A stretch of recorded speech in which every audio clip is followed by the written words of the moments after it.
from Cedarburg Public Library Radio. Good evening, and welcome to the interviews of candidates for Cedarburg School Board. My name is Ellen McFarlane. I am a member of the League of Women Voters of Ozaukee County. Because of the pandemic, our usual candidate forum format has changed. Tonight, we will be interviewing the school board candidates separately, one by one, and there is no audience present. The interviews are being recorded by the Cedarburg Library radio station. The unedited audio recording will be available to the public on the Cedarburg Public Library radio station Facebook page and the Cedarburg Public Library YouTube channel, as well as the League of Women Voters of Ozaukee County's website, blog, and Facebook page.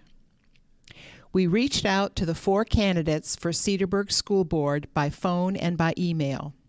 We thank Mary Jo Canham and Sam Cox for participating tonight. More than 35 questions from League members and residents of Cedarburg were submitted to us electronically. The League's Voter Services team then reviewed and collated the questions into a final list. The questions were emailed to the candidates over the weekend. Each candidate will have 1 minute for an opening statement and then 90 seconds to respond to each question. All candidates will be asked the same questions. At the end, each candidate will have 2 minutes to summarize their positions on the issues. The views expressed during the interview are each candidate's position and not those of the League of Women Voters. The League does not endorse any candidate. Now I would like to welcome Sam Cox, candidate for the Cedarburg School Board. We'll begin with the introductory remarks. You have 1 minute, Sam. Thank you so much for inviting me here tonight. My name is Sam Cox, and in the past 3 years as a board member, I believe I have helped our district to accomplish a litany of achievements of which we should be proud. We have passed and seen through a referendum which has made our facilities state-of-the-art without having much of a financial impact on the individual taxpayers of our community, keeping the safety, security, and education of our students at the forefront. We have made teacher compensation a higher priority than we ever have since Act 10 in an effort to attract and retain our hardworking teachers.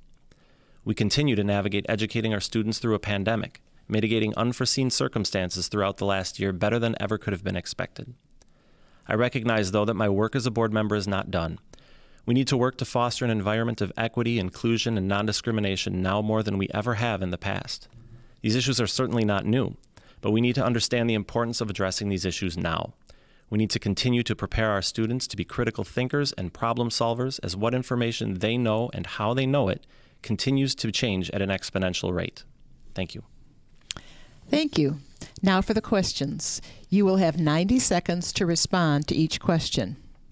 First, what are the challenges facing the Cedarburg School District and School Board for the 2021-2022 school year? How should these challenges be addressed? One challenge facing our district will be that of student engagement. Students have had so much to deal with attending school virtually, in person, temporarily virtually while quarantined, or a combination of the above. Engagement in the curriculum has been difficult for some, and strangely, a return to school in the fall can be another curve, given what students have gotten used to this year. I feel that active engagement over passivity may be a challenge for our educators and students. Obviously, the physical and mental health of our students, teachers, and school personnel is another challenge. This year has been exhausting, more than any other, as an educational professional and as a student. We need to stop for a second to make sure that we are okay. We need to support each other and see what we can do to be responsive to the needs of our district family. Continuing to attract and retain high-quality educators is another challenge. We have made a commitment to addressing wage disparities between equally effective or more effective teachers in our district compared to those in other districts, but there is still a lot of work to do in that regard. Until we compensate our teachers in a way that retains them here and that our district can continue to benefit and reap the rewards from the investment that we've made in them with regards to their professional development, and nurturing them is the most important facet of our educational system, we will never be free of this challenge. A final challenge that I think I'll probably have the opportunity to expand more upon later in this interview will be the dismantling of inequitable structures by removing barriers to student learning. And that is a challenge definitely for this year and beyond. What are your views on the best way to handle educating students in a COVID environment, taking into account physical as well as mental health? Honestly, I don't think anyone has educated students perfectly during this COVID environment. But I think that given our circumstances, we've done very well. We've put in as many safeguards as reasonable to account for the physical health of our students and educators. There have been cases, to be sure, but the district has worked tirelessly to contact trace, to provide alternatives for those students requiring a temporary quarantine, and has been proactive. As for the mental health aspect, it is completely understandable that levels of anxiety and depression increase during a pandemic.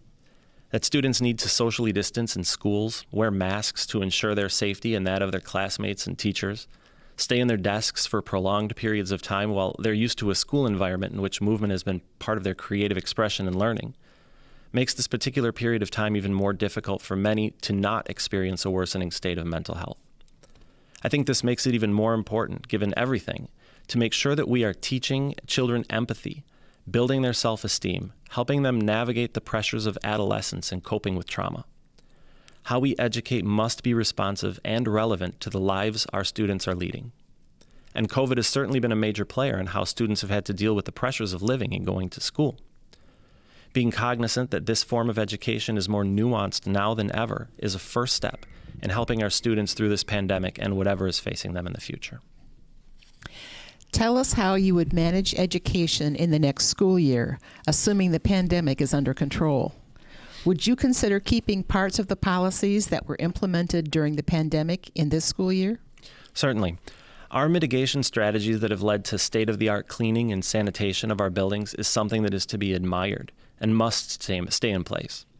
We've made necessary changes from last year to this because of a situation that we were unprepared for, but these changes have been positive, have really worked to mitigate the effects of COVID, and should be kept as possible.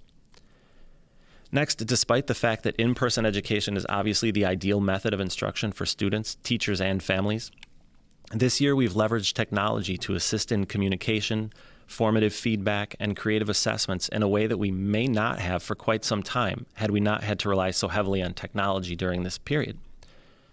I can see educators continuing to use what they have learned initially in a trial-by-fire way, but that they've continually modified, improved, and perfected to differentiate their education of our students and maximize their learning potential. And finally, I also think there's been a mindset, more in this past year than ever before, of keeping a particular question at the forefront of our educational philosophy, and that is, what can we do to remove barriers from students having equitable access to what we offer as an educational institution? While the answers to this question have varied and have been unique due to the circumstances we've found ourselves in this past year, I nevertheless believe this mindset should be a central guiding question in how we approach our decisions as a district and as a board. What will you do to change the curriculum in our schools to educate our students in all grades about how to be anti-racist? Okay, first, I have to be really clear about what I understand the differences are between being not racist and anti-racist. I understand not racist as meaning not actively taking part in racism, while being anti-racist is being intentional in the dismantling of racism, discriminatory practices, and prejudices based on race. Anti-racism is interjecting oneself and fighting for the eradication of racist policies and beliefs, while being not racist is essentially absolving oneself of all involvement and responsibility in identifying and eliminating racism.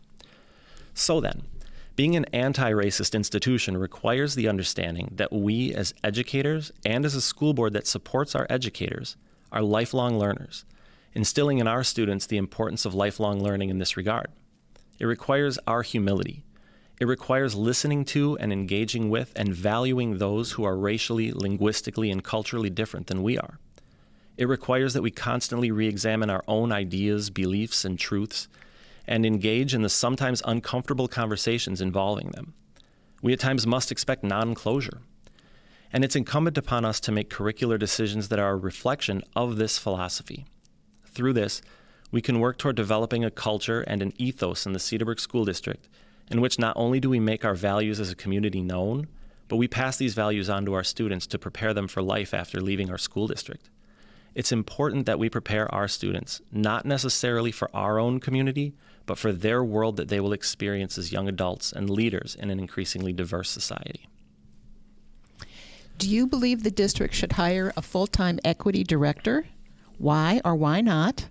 If so, what should their role be? It's possible, but there are things we have to do immediately before understanding what that role means for us. Work that we must first do independently, so whenever subsequent efforts can align with a district philosophy regarding equity, inclusion, and non-discrimination, we know what that means. Professional development has been and will continue to be important in addressing equity issues moving forward. The community is eager to provide their voice and have a seat at the decision-making table, and by all means they should.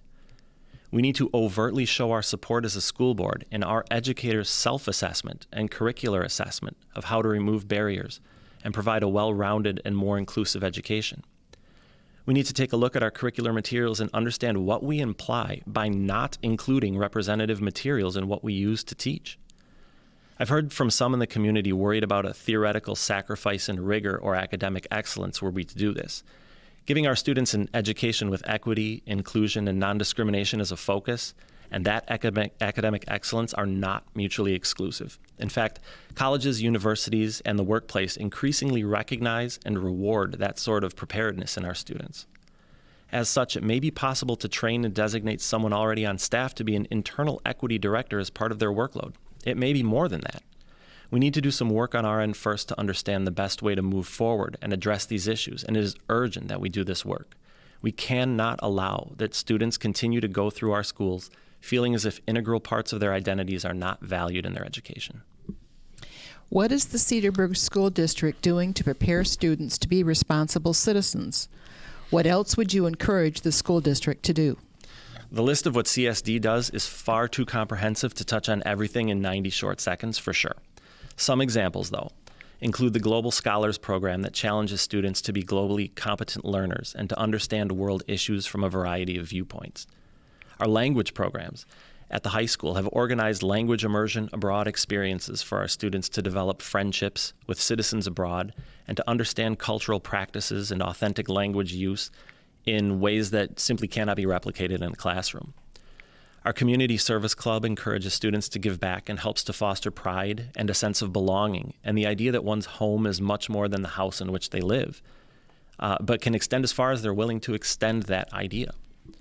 That being said, I don't think we can ever say we don't need to do more for our students to be ready to be leaders in our world. We need to continue to reflect upon what opportunities we can offer our students to investigate the world beyond their immediate environment.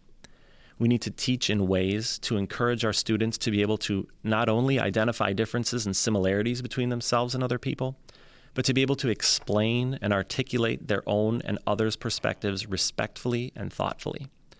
We need to give students the skills to communicate ideas effectively with diverse audiences and see it as their responsibility to bridge barriers, whether they be ideological, geographic, linguistic, or cultural. And finally, we need to give students the skills to take action to improve our conditions, all the while viewing themselves as very important contributors in that improvement. How would you address the need for additional counselors at all levels in the school district to help students cope with situations they are faced with daily? So, the American School Counselors Association has recommended for years a ratio of 250 students to every one counselor. The ratio of students to counselors in our district is not anywhere near that. If we include school psychologists, the ratio approaches that number, but it still does not meet it. Our counselors guide our children through their academic and career plans and make sure their class selections align with them. They help students deal with pressures, with relationships. They advocate for our students. They provide them direction. They help our students ensure that they're involved in a school culture and are well-rounded individuals. They help them through mental and personal struggles. They provide advice and listen in confidence. But with caseloads like they have, they're able to dedicate so little time to the individual needs of their students. Nevertheless, they work tirelessly to provide each of their students with the individual attention they deserve. Having had 2 of my children already graduate from Cedarburg Public Schools, I can say from experience that the counseling staff and the school psychologist staff are second to none. But they've been overloaded. Unfortunately, though, with so many other issues, the question boils down to what we can budget toward personnel to adequately provide services for our students. We've asked our counselors and school psychologists to do the impossible And with a currently increasing student population and the additional complications of helping our students navigate a pandemic, they're bound to be stretched more than they ever have been in the past. They've responded better than we ever could have asked them to, but we're in danger of losing them unless we make them a priority and look to hire additional personnel for the benefit of our students.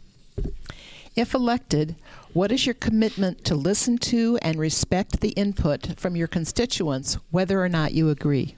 The community has an open line of communication to the board, and the schools function best when the community takes an active interest and involvement in how their school operates. That being said, there are some issues that have come up in which consensus on how to handle them is never going to be achieved, quite frankly. Take, for example, our plan to reopen last fall. There was no clear precedent from school to school in the area with regards how to open. We had no historical data that could help us inform this decision.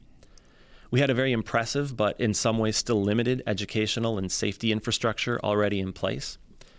And constituents' opinions ranged from close down schools completely and go all virtual to open them all up and don't require any change in social distancing practices and protocols, masks, cafeteria behavior, etc. In the end, it was the board's responsibility to make a reopening decision that considered community input, while at the same time providing some flexibility for students to take advantage of our educational opportunities in a safe way. And we did give families some autonomy in making decisions best for them and their children. Of course, some people did not end up happy, wishing everything was different, back to normal and fair, and so did I, but we had a pandemic thrown at us that made normal have to take a back seat for much of this year. I would like to remind all the public that my position as a board member is nonpartisan, and I hope people don't lose sight of the fact that politics need to stay out of our decision-making as a board. In my role as a board member, I do not align myself with any politician or any political ideology. The decisions I've made and will continue to make come with the best interests of our students and district in mind.